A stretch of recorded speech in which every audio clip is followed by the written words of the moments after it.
Welcome, everyone. My name is Lisa Clark. I'm a librarian at NOAA Library, and I will be your technical host today. Welcome to NOAA Library's online platform that highlights research and ideas coming out of NOAA.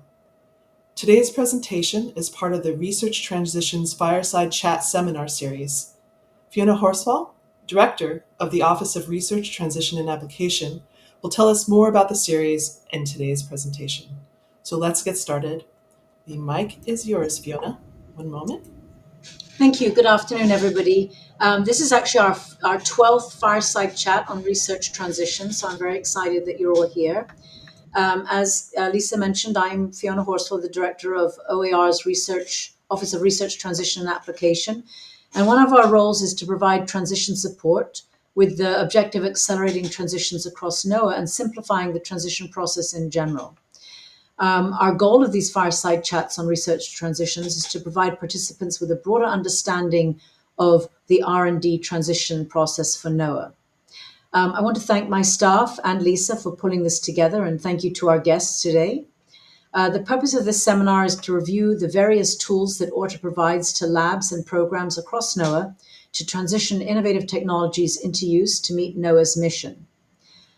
During these fireside chats, speakers from across NOAA will discuss their experiences with transition planning, including both from the R&D and operational perspectives. This seminar will feature 3 projects, each with a representative from the R&D side and from the operational side. So this session is actually going to be moderated by Annette Hollingshead. She's the transition manager at the Atlantic Oceanographic and Meteorological Lab. That's an OAR lab in Miami, known as AOML. She is actually the first transition manager appointed in a lab within OAR. But we're going to start with remarks from Dr. John Cortinas, the Deputy Assistant Administrator for Science in OAR. We will then shift to our moderated panel, which will showcase the 3 different projects that I mentioned earlier.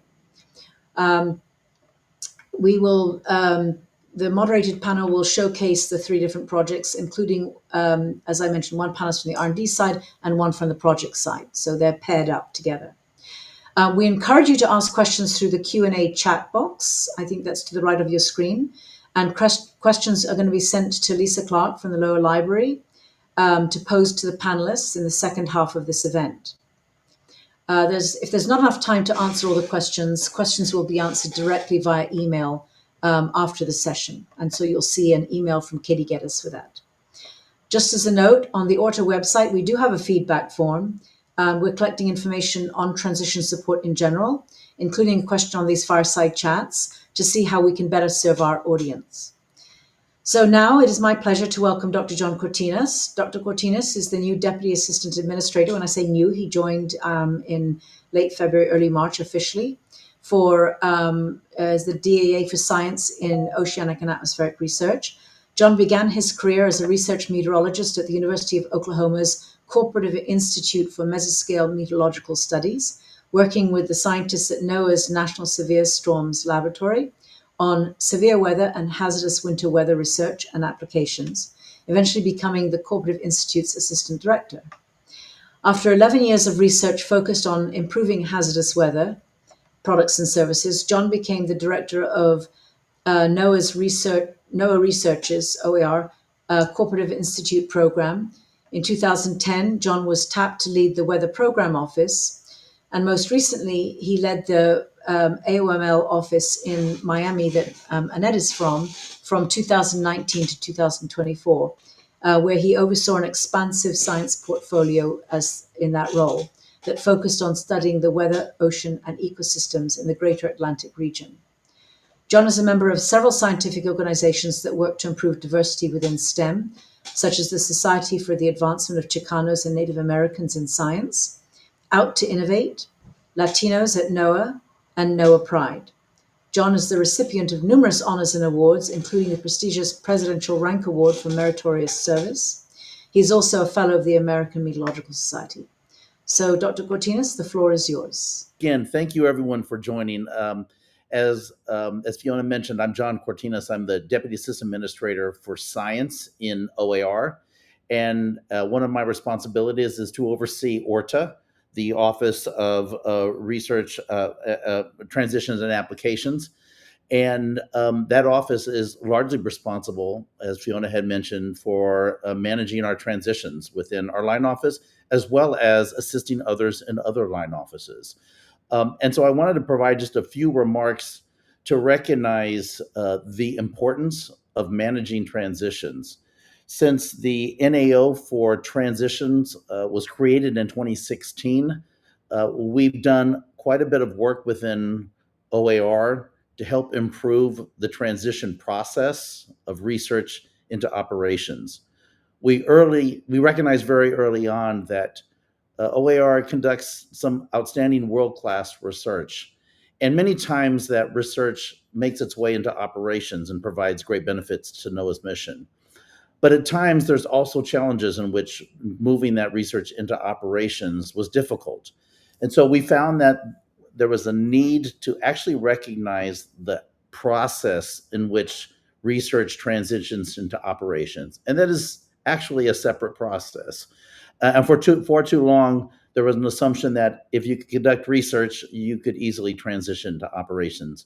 And we always found that wasn't the case. And so we really started on a path in which to further define how that process operates and how we go about doing that.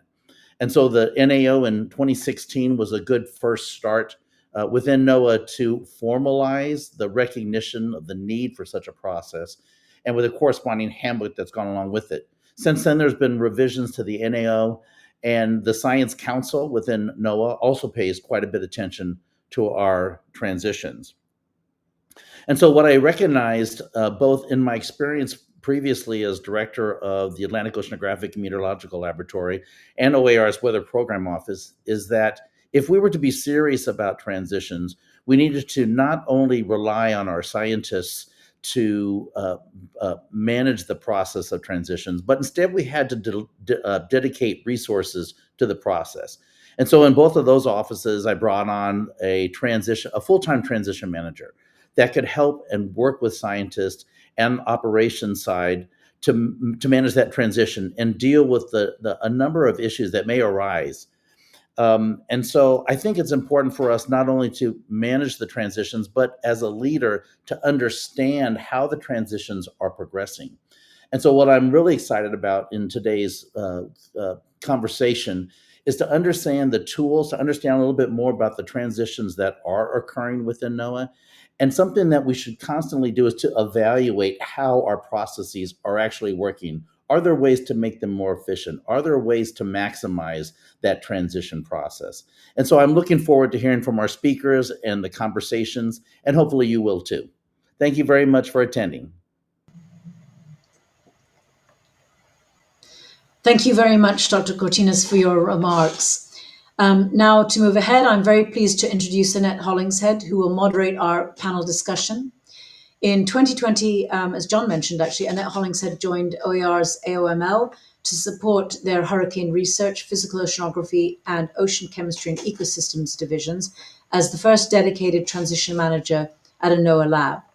Prior to AOML, Annette served at the National Centers for Environmental Information, all known to us as NCEI, in Asheville, North Carolina, where she prototyped, developed, and implemented NCEI's first center-wide customer relationship management solution that demonstrated NCEI's reach to every sector of the US economy. Her earlier 10-year stint with NWS Climate Prediction Center as lead developer and team lead for several successful local climate tools included the Local Climate Analysis Tool that was awarded the Department of Commerce Silver Medal for Scientific and Engineering Achievement in 2014. Annette holds a Master's of Science degree in Meteorology from the University of Hawaii at Manoa, with a Bachelor's of Science degree in Computer Engineering from Nova Southeastern University. So I'm also very happy to say that when Annette was in the Weather Service, she worked with me extensively. So Annette, it's all yours. Thank you, Fiona, for that kind introduction. It really is a pleasure to be here today. As Fiona mentioned earlier in my career at the National Weather Service, I developed software tools, and although back then transition was somewhat a new term for me, I was actually actively a part of the research to operations pipeline, though somewhat unbeknownst to me at the time. And of course, in my newer role at AOML, transitions now are a part of my everyday life. So I really am thrilled to be a part of this exciting discussion today. We all know the value of transition plans in providing a roadmap for ongoing research and development, or R&D. They are recommended for readiness level 4 and above in that NOAA administrative order that John mentioned. And for OER, they're actually mandatory at that readiness level. In addition to guiding projects through their intended use, they're useful tools for bringing accountability to NOAA's research investment. According to Dr. Spinrad, our NOAA administrator, transition plans are important tools to ensure that everyone knows and understands the steps and risks of a project. And they're also incredibly valuable tools for the budget process. In this fireside chat, we invited 3 pairs of panelists to discuss 3 projects, respectively. For each project, we invited 1 panelist who can address the R&D components of the project, and 1 panelist who can address the operational or end user side. The goal of this fireside chat is to discuss the tools that ORTA provides to labs and programs across NOAA to transition innovative technologies into use to meet NOAA's mission needs. These tools and services include one-on-one meetings between ORTA's transition plan experts and principal investigators, or PIs, providing transition plan templates, maintaining a repository of transition plan examples, assisting with transition plan content development, and shepherding transition plans through the signature process, just to name a few of the services ORTA provides. So with that in mind, I would like to now introduce our panelists. For panelist pair team number 1, representing the Warn on Forecast System, or WOFS, on the R&D side, we have Patrick Burke, the Warn on Forecast Research Program Lead at OAR's National Severe Storms Laboratory, or NSSL. And on the operational side, we have Chad Gravelle, National Weather Service Science and Operations Officer and Development and Operations Hydrologist, as well as the National Weather Service Lead for forecasting a continuum of environmental threats, or facets, within the National Weather Service's Office of Science and Technology Integration. For panelist pair number 2, representing the Surface Ocean CO2 Referencing Observing Network, or SOCONET, on the R&D side, we have Adrian Sutton, Oceanographer at OAR's Pacific Marine Environmental Laboratory, or PMEL. And on the operational side, Vanda Grubišić, Director of OAR's Global Monitoring Laboratory, or GML. For panelist pair number 3, representing the Dynamic Ensemble-Based Scenarios for Impact-Based Decision Support Services, or DESI, on the R&D side, I'm pleased to introduce Jebb Stewart, Weather Visualization and AI Research Development Branch Chief in OAR's Global Systems Laboratory, or GSL. And on the operational side, Ken Sperow, Senior Science Advisor for Cloud Computing and VLab Director in the National Weather Service's Office of Science and Technology Integration. Okay, so I think we're ready to jump into the discussion. So I'm going to turn to each panel team and ask them to respond to the following 3 questions during their turn. Here are the questions. Question number 1, would you please describe your project, including the R&D and operational side? Question number 2, would you please talk about how you and or your teams work together as PI and end user pairs to develop the project and transition plan? And then finally, question 3, what tools did you or your team use to write your transition plan, and how did those tools help you? So I'm going to move right on over to our Warn on Forecast team. Please take it away. Great, thank you, Annette, and thanks for having us here today. It's really exciting to be able to talk to you all about the Warn on Forecast system. So I'll just kind of bring us up to speed on what that means. Warn on Forecast is one of the major projects here at NSSL and has been since 2009 formally. So this is a really long-term project involving dozens upon dozens of research scientists and also operational forecasters who contribute to the development. But essentially, the idea is that we thought we could harness the increasing capability of weather prediction models at the city and county level to get really specific about severe weather at longer lead time, and that we could develop tools to allow forecasters to provide longer lead for severe weather warnings at that city and county level.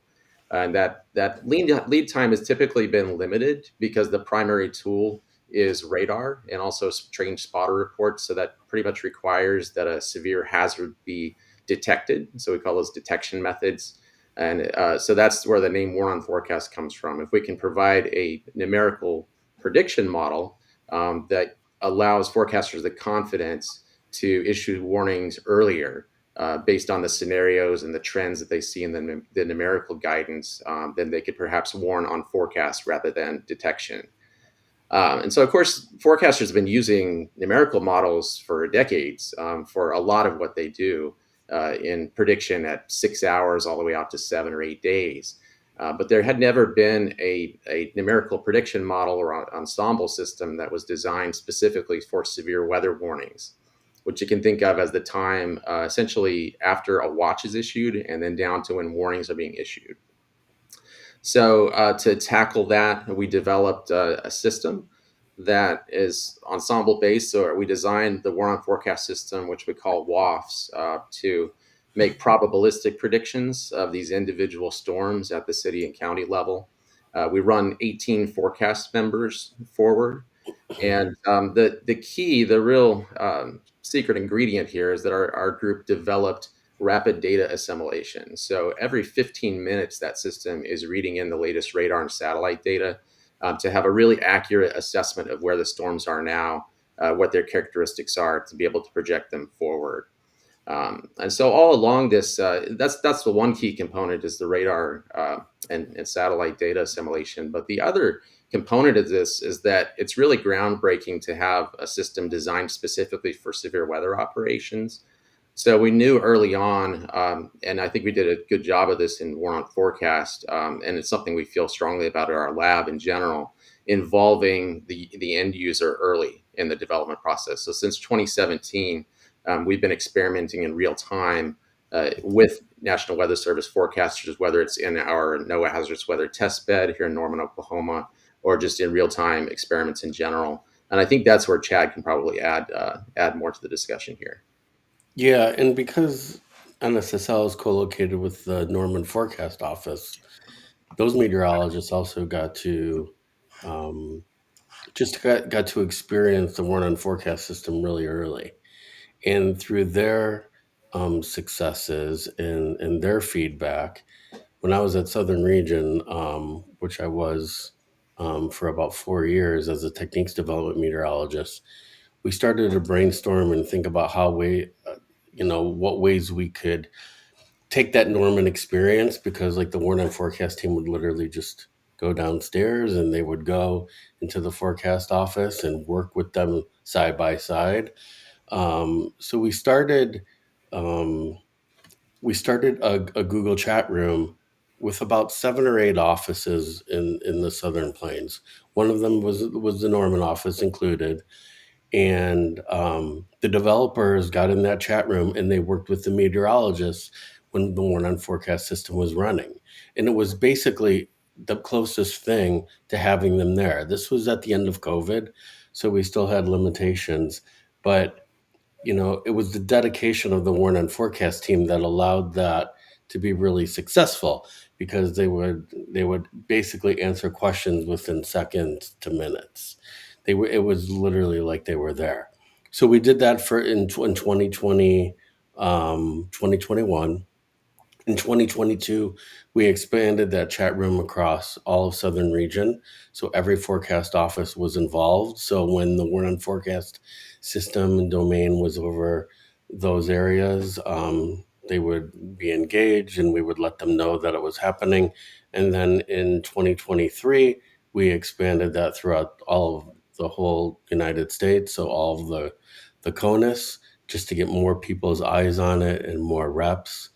And that's one of the main reasons why the Warn on Forecast grew so quickly. We think it was that interaction, and it kind of leads into the second question about how our teams work together. Now, not only do we work together on this transition plan, but like I said, the success of the Warn on Forecast system really is the main reason is because of the interactions between the operations and the research side. It's really R202R success story. And that chat room is just one way to do that. They would share their insights, research papers. The forecasters would show the Warn on Forecast team how they were using it, the innovative ways they were displaying the data, how they were using it to message threats between the watch and the warning time period.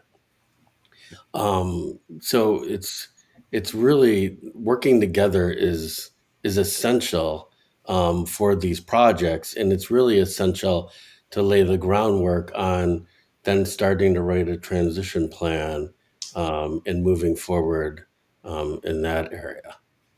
Patrick, is there anything you'd like to add there before we move to question 3? I think probably let's get on to question 3, because you did a great job describing how we work together. Yeah, and in terms of question 3, I really want to talk about the tools that we used along the way. We've been working on our draft transition plan for a little over 2 years now. And really, when I joined the program, I had come from Weather Service. I was a forecaster and came here in 2020 to start helping to lead the program. I'd not been involved in transitions before. So the first thing I did actually was attend some of these fireside chats. So it's really exciting to be part of one now. In one of those chats, I asked the question about how do we get started? What would be my first step? And I was directed to the ORTA website. And that was helpful because I found the NOAA procedural handbook there, which is really well organized and succinct. And I felt like between the fireside chats and that handbook, I then understood what a transition plan is and what it isn't, and at least had a starting point for how to conceptualize it. And I then looked at the repository, so you can go back and look at all the transition plans that have been signed over the years. And a lot of the early ones were a little bit simpler. They were individual components, whereas we have a totally new modeling system that kind of works in a different way. So they gave me good ideas, but I think most of the progress we made in those 2 years was having the conversations that needed to be had between the different groups at Weather Service for how to run the model, how to potentially disseminate it to their forecasters, what's the concept for a training plan, those kinds of things. So we whittled away at all that. And then more recently, I made connection to Ken Vieira there at ORTA, who helped us to kind of polish the document. One of the things I really liked that he suggested was to pull out the main points and have sort of an executive summary at the top, because I'm really good at telling the story of what we've done over the years. But that executive summary would be important for senior leadership. So that was really helpful. Great. That's great to hear. Thank you. I'm going to move on to the second team, and please let me know if you need me to reiterate the questions. I think I have them all in my head. So thank you for this. SOCANET is the observing network that provides measurements that are required to track the ocean CO2 sink. That's really part of several national and international activities that Vanda will discuss in a little bit more detail. And so NOAA's contributions to SOCANET are really critical because we collect about half of the globe's surface ocean CO2 data. And we're also leaders in making the highest quality reference measurements on both ships and autonomous platforms. And our transition plan is not a traditional handoff of activities done in research to an operational entity in NOAA, because greenhouse gases are not an operational activity in the way that the agency uses the term. But our observations from the research side are providing critical climate services. And so in this plan, we outline really the operational elements that we need to include in the observing network to transition from what has really been an ad hoc effort over the last several decades to a network that's more sustainable and has the foundational infrastructure needed to meet the calls for expansion and new applications. And so those kinds of operational elements includes things like consistency and how we're making atmospheric measurements over the ocean on ships. So getting SOCANET in closer alignment with the methodologies that our atmospheric counterparts at NOAA are doing, so we can build tighter connections between the ocean and atmospheric observations. It also includes, consistency in our ocean CO2 measurements across our different groups in the OAR labs at PMEL, AOML, and GML. And so we decided to develop a transition plan because of 3 events that kind of happened all at once. So first, there were calls for new and expanded observing-based greenhouse gas products that were coming from organizations like the World Meteorological Organization that include the ocean observations. And at the same time, in the research community, we had lost some key support for data management and synthesis of SOCANET data, in our global system. So we were losing support at the same time there were calls for expansion. And then the other thing that was happening at the time and is still happening is that model and observing based estimates of the ocean CO2 sink started to diverge quite a lot. And so all of a sudden, our estimates in the ocean part of the global carbon budget became more uncertain. So all of that was happening all at once and led to strong motivation on both the R&D and operational side to write a plan to keep NOAA's part of SOCANET sustainable. And to the last question about tools for writing the plan, the one-on-one support from ORTA was really essential for us. They helped translate for a bunch of scientists what information was most important to include in the plan. And because our plan cuts across a lot of NOAA labs and programs and line offices, the help shepherding that plan through the process of collecting 18 signatures was really key for us too. So that's an overview of the R&D side, and I'll pass it to Vanda to talk operations. Thank you, Adrian, and thank you for this opportunity to speak about transition plans, and in particular about greenhouse gases, measurements in the oceans, but also we measure those in the atmosphere, and there is a really nice collaboration between the oceanographers and atmospheric scientists on this topic within NOAA and beyond. So I'm here talking to you in several roles. First, as a beneficiary, primary beneficiary, one among primary beneficiaries of this transition plan, primary end users, Global Monitoring Laboratory. It's not only a collaborator, but is going to be an end user of it as well.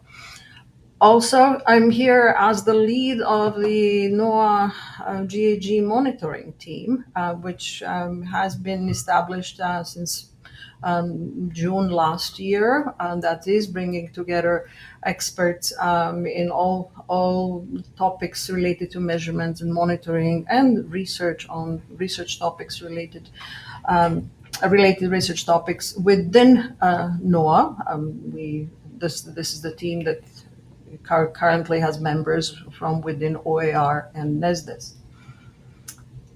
Also, as the end user, I will speak also on the operational side, where this might be leading to. Why is it important? Adrian said that greenhouse gas measurements, this is not yet done operationally, and it's not true. It's not just a statement for NOAA. It's a statement for actually for all the countries in this world.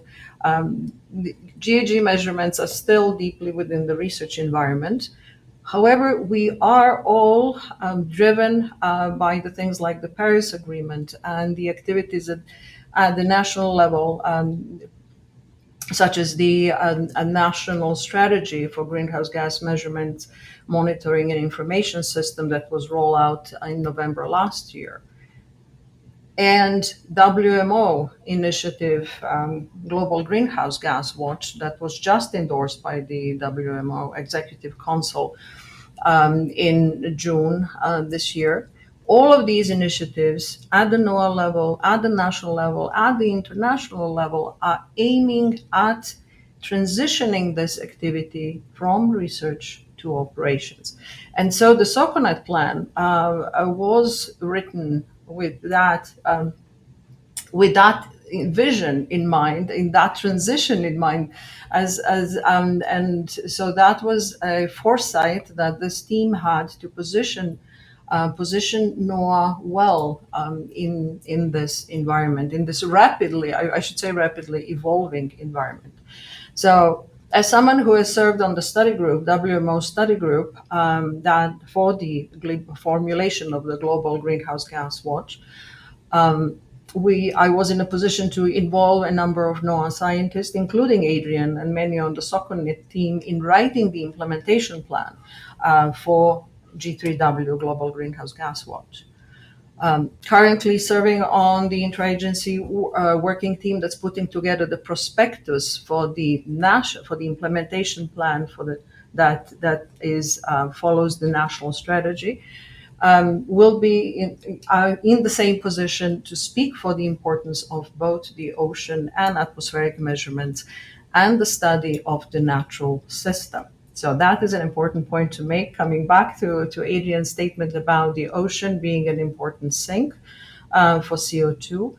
And the changing, the uncertainty in how strong that sink is. Thus far, oceans have been absorbing 25% of anthropogenic GHG emissions. The question is whether that will remain. And so coming back to NOAA, this is an active area of interaction and collaboration between atmospheric and oceanic scientists. So this in itself, the topic is in the transition from research to operations, and this SOCONET plan fits beautifully in that. Wonderful, great. It's great to hear that there's a whole different use for the transition plan rather than just the strict, build a widget and transition it somewhere else. So this is great. So I'm going to go ahead and go over to the last team, the DESI team. Great, thanks. I thank you for the invite and opportunity to speak here today. I'm Jebb Stewart with the Global Systems Laboratory to talk about the DESI project. DESI is a very powerful decision support system. It's both cloud and web-based. It provides a tool, a capability for forecasters and other decision makers to go in and look at large ensemble-based forecasts.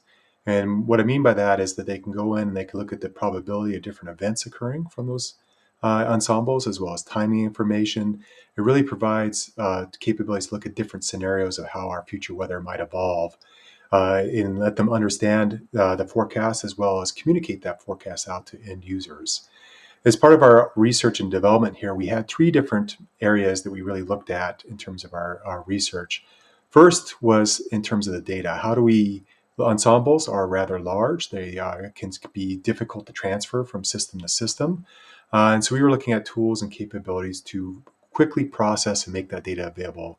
Weather forecast is timely. If you don't get it to a user with enough lead time, the data is considered old. And so a theme across all these different areas is speed. And so we wanted to be able to deliver the data as quickly as we could to whatever application needed that.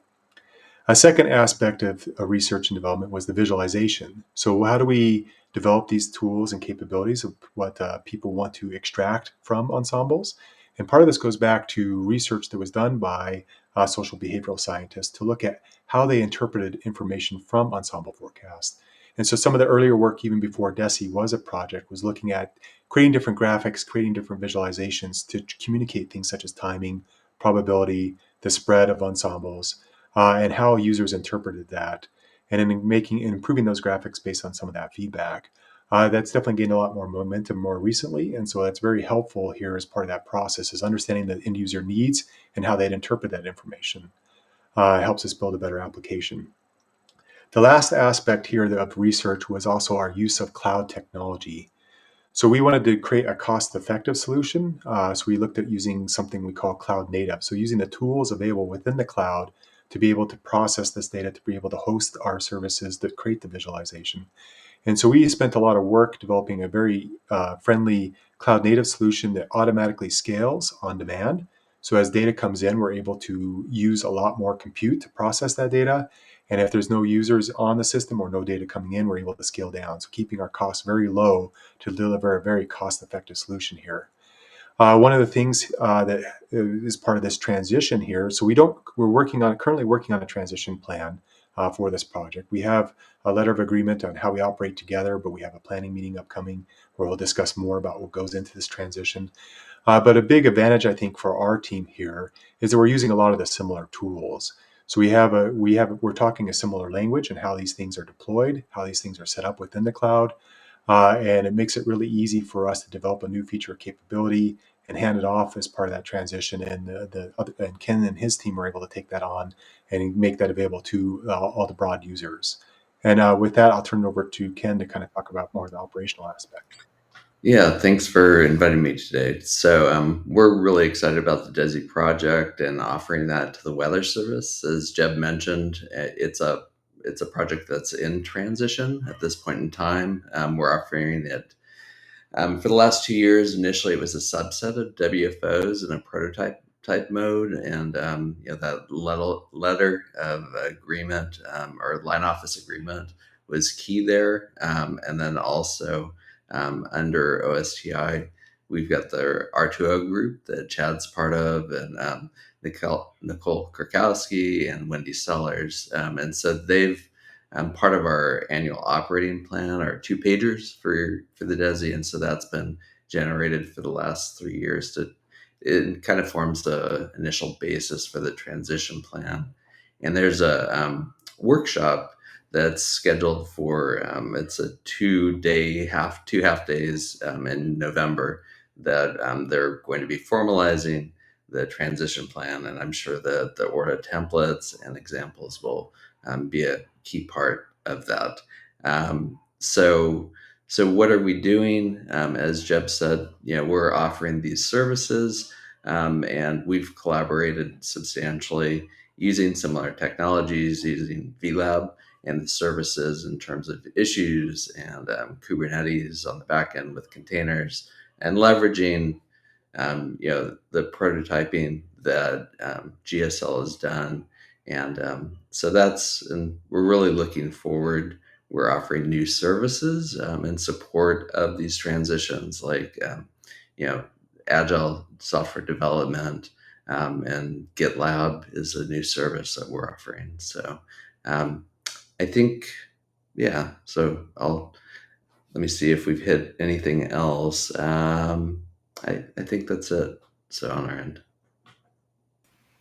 Great. Thank you so much. Thank you all for your great answers. And I think we have some questions rolling in already. I'm going to switch it over to Lisa to go into our second phase of this, where there's and more, open conversation between everyone. Thank you. Hi, everyone. This is your technical host, Lisa Clark from NOAA Library. And we do have lots of time to answer your questions, and we'd love to hear them. So please take the time to type them in the Q&A chat. It's on the right side of your screen, and I'll upload them for our speakers. I just want to let you know that your first name will show up on screen with your question, but you can ask questions anonymously if you prefer by toggling the button at the bottom of the Q&A chat. We did get one question that came in while you were speaking, and let me show that to you. I'm going to do that now. This question asks, has any meta-analysis been done on widely regarded successful R2O projects? What were their commonalities? Co-location, prior collaboration, duration, expertise level, etc. This could help identify ripe projects in the future. And I apologize, I'm going to keep that on the screen for a second, but then remove it so we're not covering any faces. Thank you, Lisa. Okay, would anyone on any of the teams like to jump in on that question? Maybe Vanda, as a director of a lab, do you have any experience with other transitions that you can refer to? Actually, SOCONET was my first transition plan, given that I'm a relatively new director. So that I wouldn't be able to speak from the sample of actually two now that I have signed as the director. That's still too small a sample to. Okay, I think maybe we could pop over to Fiona. This might be an Orta question. I hope you can hear me if I come online now and interject. So that's a super interesting question because that's going to take an extensive study. What we have been doing is we've been collecting this data from across OAR to look at the status of transitions and projects that are being transitioned. And so that data is even in its preliminary status. What we do have is we have a repository of transition plans for projects that have got a transition plan. So like I said, we've been collecting transitions from within OAR. There have been many attempts to do that from across OAR, and we actually have the Line Office Transition Managers Committee that is starting to do that, or has been doing that. Again, this whole process is really quite new. For the formalized process has now been quite new to NOAA itself.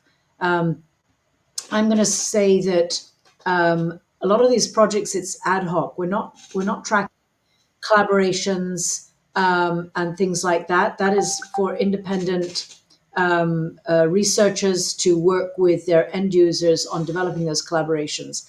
So this question kind of points to a much deeper analysis that we are too early in the game to get there. But looking at right projects for the future, that would be a very good point.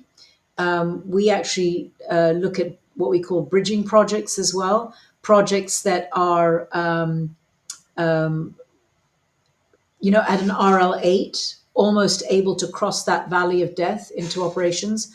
There have been a lot of challenges with that because people sometimes don't anticipate. We're hoping and we're seeing that now, that people who have got transition plans in place are able to cross that bridge much more easily because the negotiations to get into its intended use, the project's intended use, are being done a lot earlier now. Great, thanks, Fiona. Would anyone else like to add to that? Okay, I don't know who had their hand up first, so I'm gonna go to Jebb. Sure. So I can't talk about the meta-analysis aspect, but in terms of what I see as a success and makes me excited about our transition and partnership we have, is that we are now using very similar tools in both our environments. And so what it takes to transition a new capability or new feature over to the Weather Service in this case is a very simple process. And what I mean by that is that we can develop and continue to develop on our research code base at GSL, improving, creating new capabilities, testing features. And then when we've reached an agreement about capabilities or things we'd like to see over at the Weather Service, it's for us right now, it's as simple as we push to a different repo. This is a different source code repository aspect, and basically label it, and it kicks off a process that can make that then available within the Weather Service. And so we've streamlined our ability to make features and updates through this pipeline. And I think it is a great example and a showcase of how future transitions could potentially be done, because it really opens up the possibility. What makes that happen is that we are both talking the same language. We're using the same tools. And so I think that's a very important aspect here, is that on the research side and operations side, because we have that commonality, it's very easy to make these transitions in the future. Great, Patrick, did you want to add something in there? Sure. Yeah. On Vimeo, we have to physically raise our hand, right? So, I agree with what Jebb said as far as having working with the same tools and platforms. That's one of the issues we ran into, is that we converted War on Forecast to a cloud-based system, and there's not a precedent for running cloud-based numerical weather prediction on the National Weather Service side.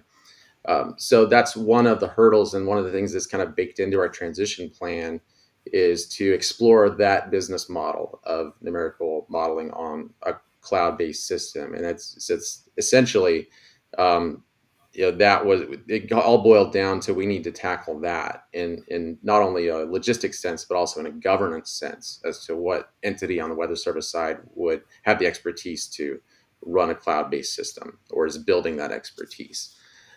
So in our case, it's a really long-term project, and we did what we could to ensure that the system got built, right? And then we had to try to create a landing place for it on the operational side. The earlier you can talk to your operational folks and develop, envision a landing space and what that looks like, that's going to be better off for your project. And then the other thing I would add is just it's just really relationships. The way this really got started is that Nicole Kurkowski at Weather Service attended our lab review in 2021 and saw that, well, clearly this War on Forecast system is blossoming. It's being successful. It's probably at RL 5 or 6 now. We should talk to them about putting the pieces in place for a transition plan. Great, and I definitely see a common theme of working with end users early on, and continual engagement is really critical. Would anyone else like to chime in? John? Hopefully you can see me and hear me okay. Okay, I see nods. I think getting back to the question about meta-analysis, although we've not conducted a meta-analysis, I think you're also hearing some things that people have taken away from participation in this process that has contributed to getting through a transition, I think, more effectively than without such a process and bringing people together. I can also point to specific examples that in the past were more of a challenge than when we had a transition process, and in particular, a transition plan. In particular, we've had projects in which early on when the plan was developed, it's important, as others have said, to have the operators and the researchers talking through this process and what would it look like when it does get transitioned, et cetera.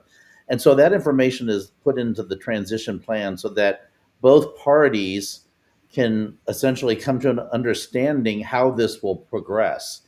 And at times we found that as things progressed, one of the parties may have had another idea about which direction it should go in. And so by deferring and coming back to such a transition plan and having those discussions up front, it was recognized that, oh, yes, there was an agreement. It does make more sense for us to continue along that initial path. Or perhaps through discussions, both parties, identify another path to get there. So I think just by having the process in place, which includes a transition plan, personnel can go in and out as well. And so there's a document that for a particular project, things have been identified and we path forward. So I think in that sense, it contributes to more efficiency, more effectiveness in terms of moving along a transition path. So I would expect with time that these are going to be some of the factors that we would be able to pull out of a meta-analysis that contributed to the success of making research transition into operations. Great. Oh, Fiona? Yes, I just want to add to that. Thanks, John, for those comments. We have been sharing information on the transition plan development process, and we emphasize that and just as John had said, that a transition plan is not a binding document in the sense that it is not going to be this, you must stick to the plan always and forever. There are, we have allowed nuances for changes, and we are in the process currently of actually for GML of updating a transition plan that was initially written probably 3 or 4 years ago, and there have been changes.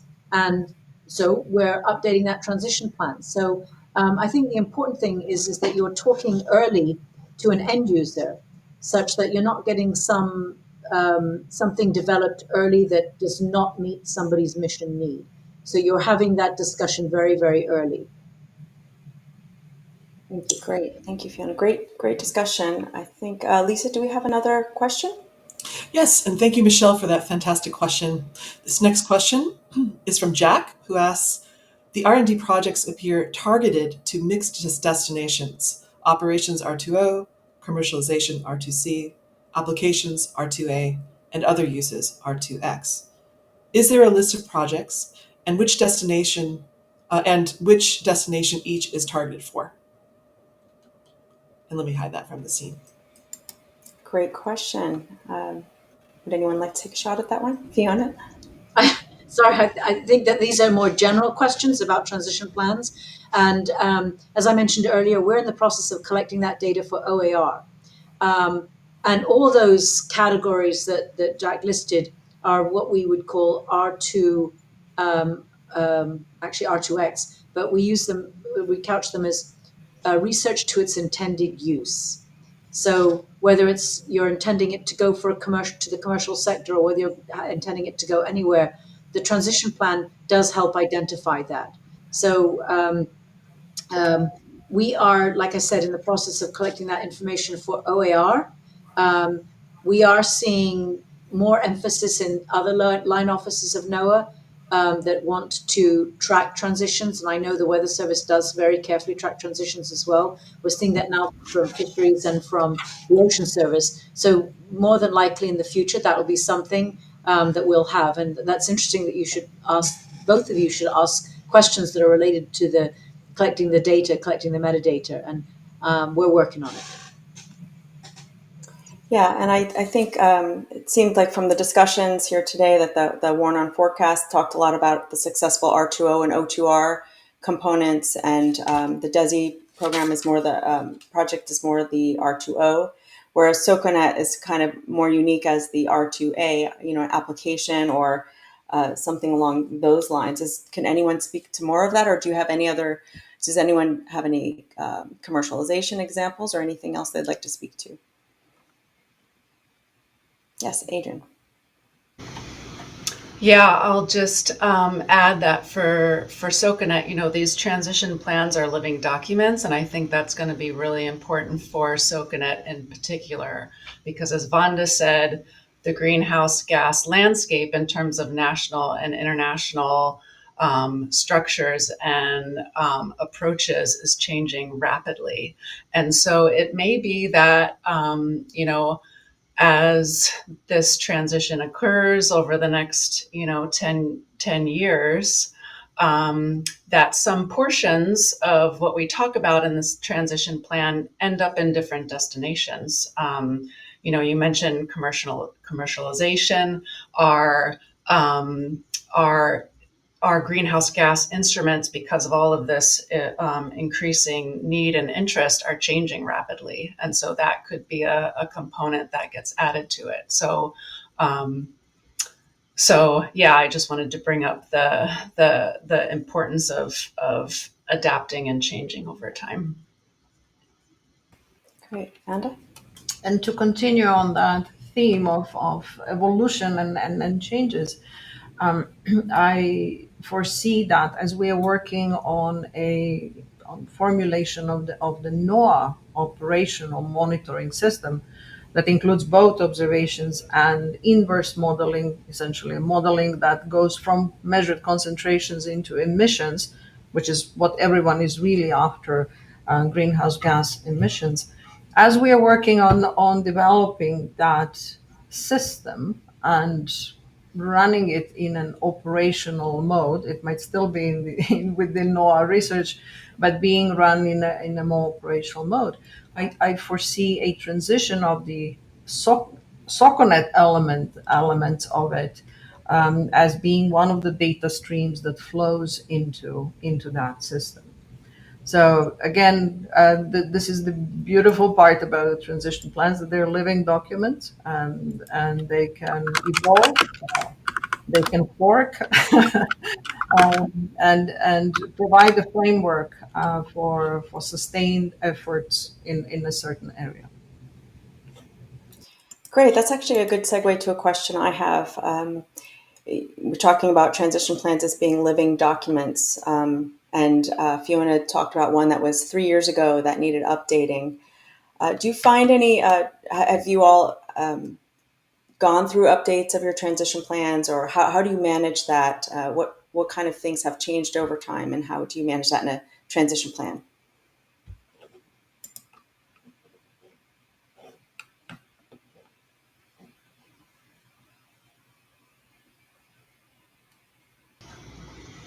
I'll just add that we have not yet updated our transition plan, but it's on the radar that we will need to. Okay, and I know Desi is kind of on the just starting on the transition plan process. Maybe Warner on Forecast project. Have you had to change yours? Yeah, and ours just is getting signed right now. Yeah, so I just typed the whole story into the Oh, office chat. But yeah, we're proud to say that it has been signed now at the lab level and at the receiving office inside Weather Service. So our next step would be a transition plan review meeting with the various portfolio leads at the Weather Service. And once we've met their requirements, we would go for the final signatures up the chain. Um, and then would become that living document that we look forward to updating. But I think it's recommended that you update at least on an annual cadence, if not twice a year. And we'll probably aim for that twice a year, at least in the early stages. Great, and congratulations on the signatures. Lisa, do we have any other questions? Yes, this one just came in from Alice. Let me show that on screen. This question asks, what does the future development cycle look for your projects look like? Go ahead. Yeah, so as we mentioned earlier, we're working on our transition plan, which will have some of these elements in it. But in terms of future development, it will continue to be a close collaboration. So getting feedback from those users about what's working, what's not working, new capabilities that they're interested in, as well as trying things that they may not have thought of, and then trying to get those in front of users, get their feedback, and then continue that cycle. So like I mentioned earlier, I think we have a really nice pipeline on the technology side that allows us to rapidly iterate and rapidly test these features and capabilities in front of our users. And so I think you'll see a lot of, we're able to speed up that R2O process, which I think in the past with traditional applications has been a little bit slower. So something we can capture in not only our transition plan, but allow us to really work together closely to get that capabilities and make sure that those end users' needs are being met. Did I see another hand up? Ken? Yeah, I just want to mention too, wearing my other hat as a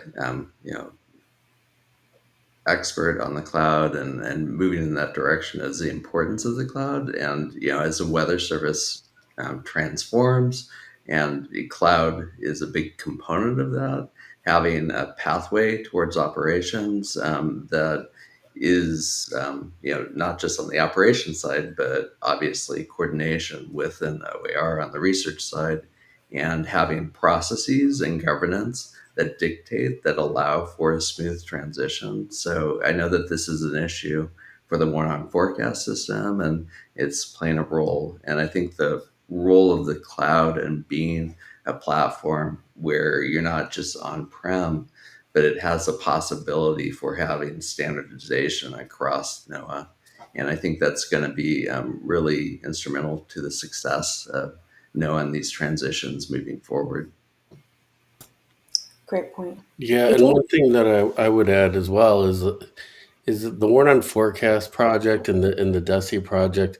They're kind of unique with Ken and I because we both have tentacles to both projects, right? They're both cloud-based, so Ken is very involved. They're both for the operational meteorologist, so I'm very involved as the National Science Operations Officer. So even though we're here, we're kind of stovepiped. We both, we both have vested interest in both projects too, which is interesting on the Weather Service side. I just wanted to add that for y'all. Thank you. Adrian, did you have a comment? Yeah, I'll just add that for SOCANET, for the very near-term future development, are the scientists that are involved in SOCANET within NOAA are meeting in person at GML in a couple weeks for the first time, where we're going to really dig into our milestones and deliverables that we laid out in the transition plan and come up with, a detailed pathway for how we work on those together. And then the other thing that I think has been really important for us is that because many of the products and applications that use SOCANET information are generated at the U.S. interagency or international level. We've been really strategic about who sits on what interagency and international committees, and how we make sure that we're connected and sitting in the same rooms with the end users. So that has definitely been really critical to our future development of this work. Great. Thank you. Okay, Lisa, do we have any more questions from the audience? Not at this time. I'm hoping that people. Oh, I see Patrick has a comment though. Okay. Oh, since there aren't new questions, I thought I would chime in on this in terms of the future development cycle, because it's pretty interesting for the Warn on Forecast system. Because what we've developed is will potentially reshape how local offices perform their decision support and their severe weather operations, and even national centers. It's a really long-term transition. For instance, what we developed in our plan gets us at a technical level to RL or readiness level 7 out of 9. The knowledge transfer will get to readiness level 8. But in terms of getting it actually operationalized, that still might be a couple of years off yet to like FY 28 or 29. So while I'm largely leading this charge from our lab's perspective to get the existing system in operations, the rest of our team is turning to the more fundamental, new innovative research. So we're exploring using machine learning for different components of the WAF system, using a new, more modern dynamic core or the engine that drives the modeling, and then also going down to higher resolution that will get us better results for, say, fire weather in the Western US, or for predicting individual tornadoes rather than the rotation of the broader scale storm. So these are all going to be under the Warn on Forecast umbrella. So this kind of project is going to have different wings of research going on for probably many years to come. Oh, interesting. Any other comments? Anyone want to jump in?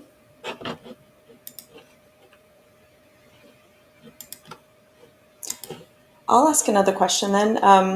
So you're all different levels of maturity or different types of transition plans. What did you find the most challenging aspect of the transition plan writing and just the process in general?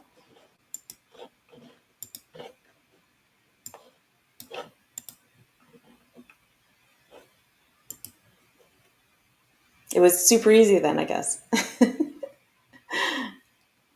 And fast. Adrian?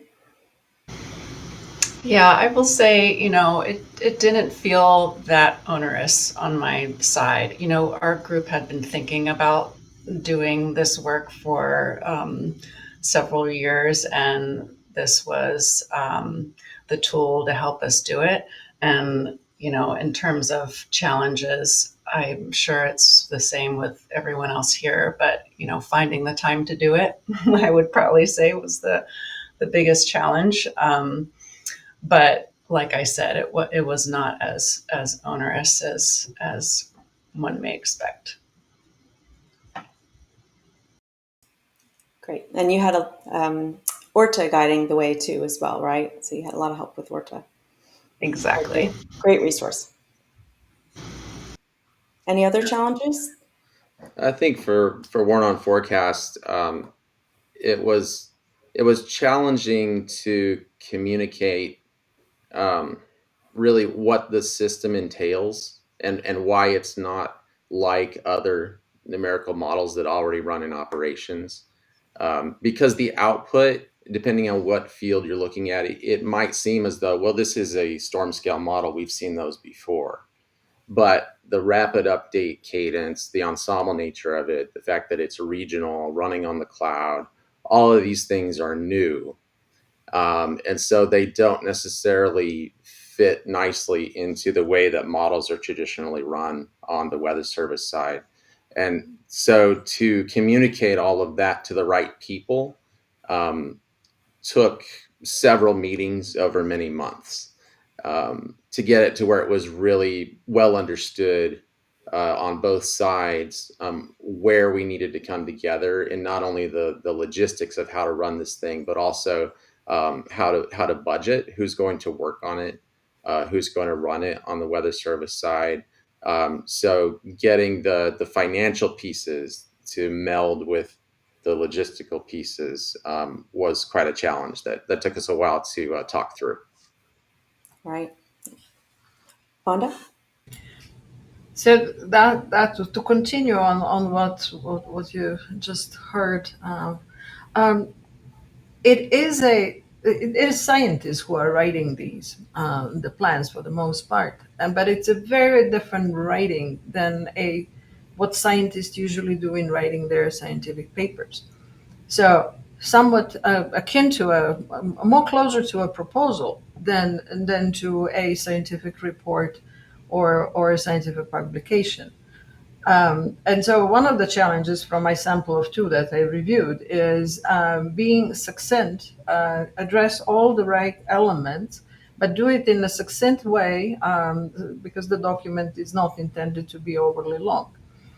And include all the elements of very, very pragmatic elements in terms of project management, budgets, and steps that this piece of, whether it's a piece of technology or a tool needs to go through to reach the higher level of technical readiness. So it is an interesting. I enjoy reading these plans to see how the teams rise to this challenge in putting together something that is short, to the point. It has all the right elements in it, that it is clear to all those who need to read it, and there's quite a few. So there was a question about collecting signatures. There are typically many on the list of those who have read it and approved it, and so that they all, from different areas of expertise, can understand what is planned, what is laid out in this plan. Yes, absolutely. Great point. Any other comments, John? Yeah, I'll also mention, since the question about you know the different kinds of plans, one of the challenges I think that people come across when writing a plan is that it's not that one plan fits all. There's a general idea about what information the plan should include, but there are all kinds of projects that don't all nicely fit in what might be a nice template that you download, you fill out, you fill it out, and you're done. They don't fit that way, and so we've had, since we've started doing plans, we've constantly evolved and thought about ways of collecting information within a plan to be most effective for the type of project you're working on. So I'll point to Annette, in which projects that we've found early on that have kind of continuous improvement or have multiple aspects to the main project, instead of creating one plan for every single part of that project and then have to revise it each time you do a different version. We've come up with other types of transition plans called umbrella plans, that we can have a master plan that has modules, if you will, that come in and out for the different parts of the plan. So the idea, and the reason I bring it up, is because we know one size doesn't fit all, and you shouldn't feel that, look, my project's not going to fit in this, so I'm not going to bother. There's opportunities to make it work for you and your project.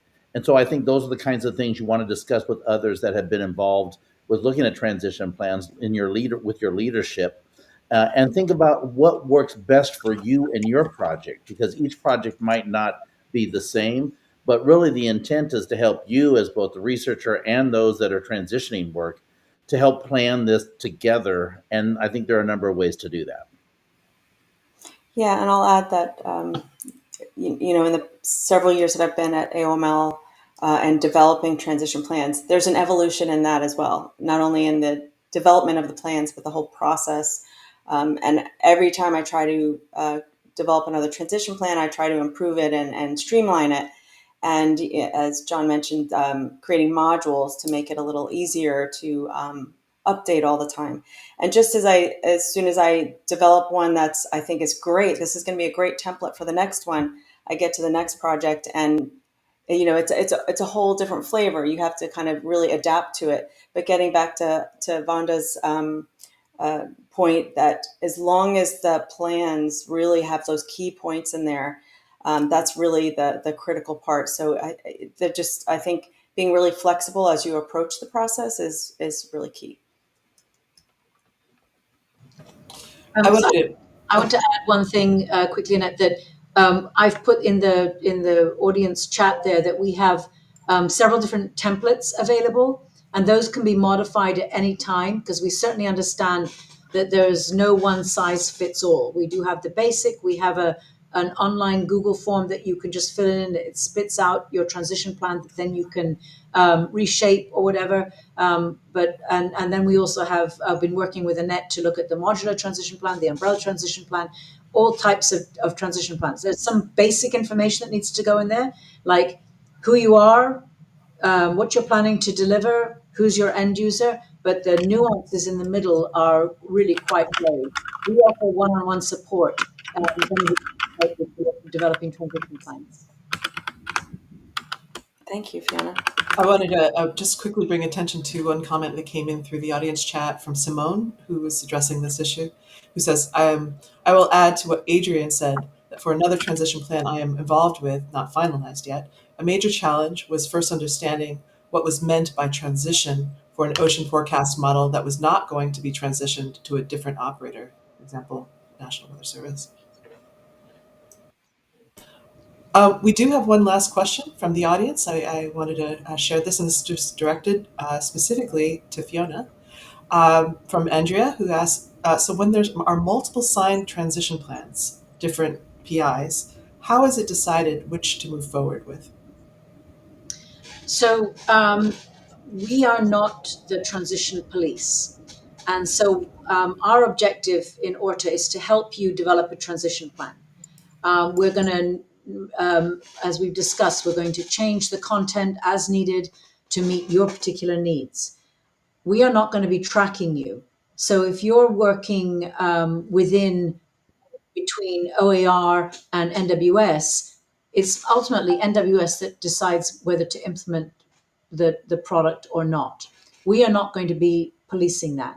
A lot of it depends on whether it's approved through the NWS process and whether NWS has funding in that particular case. So what I want to say is that to address Simone's question as well, related to that, we consider that if the end user is internal, and I'm not sure what line office you are, but Ocean Forecast Model, if it's internal to you, then it would be considered an internal transition plan. I can tell you that we've seen a lot of those internal transition plans for marine fisheries. So they do a lot of work themselves, and they want to use our templates to transition something or to document what's ongoing and transition it within fisheries itself. And so we recommend who should be signing it. And in that case, it's not signed by anybody outside of fisheries, because there's no point. It's developed in fisheries to stay in fisheries. It's just between two different groups, the different users.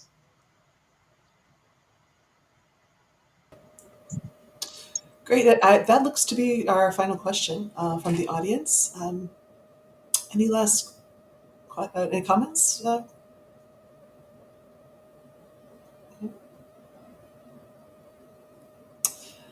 Excellent. Fiona, did you want to end the presentation for us? Sure, absolutely. This has been a great discussion. I'm really excited that people are engaged in this and that there is a much greater understanding of the transition planning process. We've tried to really make it easy. And I really appreciate Adrian's comment about a transition plan not being as onerous as expected. And that was our big objective when we started this office. I just want to point out that if anyone needs help with their transition planning, they can also reach out to their respective line office transition manager. So I happen to be that for OAR. And you can reach out to me for OER, but you can also reach out to ORTA. And again, as I mentioned, to your line office transition manager. I would like to express my many sincere thanks to John Cortinas and Annette Hollingshead, and to all the panelists for participating in this fireside chat. As a reminder, the link to this fireside chat will be available on the NOAA Library YouTube channel, as well as our ORTA website. So once the library has nuanced it and put it all in one package, we will link to it as we have all other fireside chats. So we're looking forward to our next fireside chat in the December-January timeframe. So please stay tuned for more details. And so I would also like to give a special shout out to Abigail Arnold, who has contributed to the planning of these fireside chats over the past 2 years. She's moving to a new position, which is a promotion for her, and we're thrilled for her in her next steps and wish her all the best. And now I'll hand it back to Lisa. Thank you. Thank you, everybody. I truly appreciate everyone joining us today for this Research Transitions Fireside Chat. We look forward to working again with this group in the next Fireside Chat. So have a wonderful day. And remember that in a few hours, you can watch this recording, share this recording with anyone else who might be interested. Have a wonderful day. Take care.